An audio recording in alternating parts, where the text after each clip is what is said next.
might not be very clear, but I'm going to get the message out there anyway. I'm going to say this right now. We live on a planet where you have to know how to not participate in your own suffering. On a societal level, on a global level, on a cultural level, on a social level. There are ways in which systems have been put in place systemically in regards to our thoughts, emotions, the way we think, what we feel, who we are, our behavior patterns. There are habits and ways of being and living that have been added onto us when we were born into this planet, which adds to our own suffering. This planet isn't meant to create what it's meant to in its natural state, or the state of it right now, and that's been for a while that human beings have created. It perpetuates suffering. It encourages suffering. But that's subconsciously, there are ways in which the system has been built that creates human suffering and not human freedom, not human peace. This could be ways of being and living, job system, school system, agriculture system, any kind of system. There are things and ways of being and living on this earth that is meant to create more suffering and not more peace, more freedom.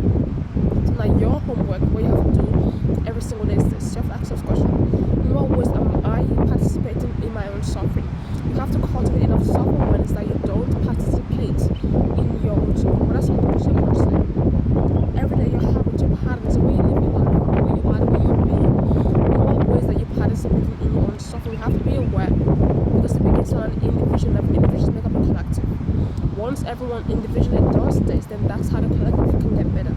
Because there's a lot of suffering about, and it's because the planet has been built and made to be this way. Human beings, right now, it's not animals doing this, it's human beings. Human minds, emotions can create a lot of suffering. That's what we see right now. Even on a personal level, there are habits and patterns, ideologies, belief systems, things that you have within you that you have taken on when you're born. Because when you're born, things have been added on to you. So your work is to subtract and remove and eradicate things that can add to your own suffering. It's your work to do. It's your responsibility. Because your ways of being and living, right, you can only take care of yourself from the inside out. And that's what everyone has to do individually. Do your own thing from the inside out. When you do the work, realize this. What ways are you participating in systems that's perpetuating your own suffering? That's encouraging your own suffering. So what is it going to do for you? The word's actually not really bear bad news, but the word actually wants to see people suffer. When I say the word, I mean those who in power somehow they want to see people suffer.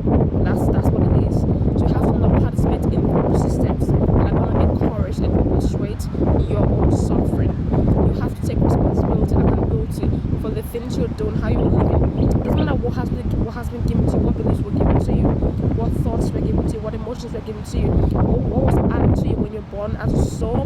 The human body has a human experience. What was added to you, that was added. But now it's your job to subtract and remove and eradicate things that can create and add to your own suffering. Wherever you are right now in the world, whatever it is you're doing, every day when you wake up, you have to ask yourself the question, I want to get ahead of it, but I'm going to keep going. This question for you is this. In what ways have you been participating in your own suffering? In what ways are you participating in your own suffering? Self-awareness is key. Self-awareness is so important. So without self-awareness, you're going in the wrong direction. You have to be aware of yourself and of life. Look at your life, look at life on a global scale. In what ways are you participating within your own personal life, but also systemically? In what ways are you participating in belief system, ideology, things that can perpetuate and add to your own suffering?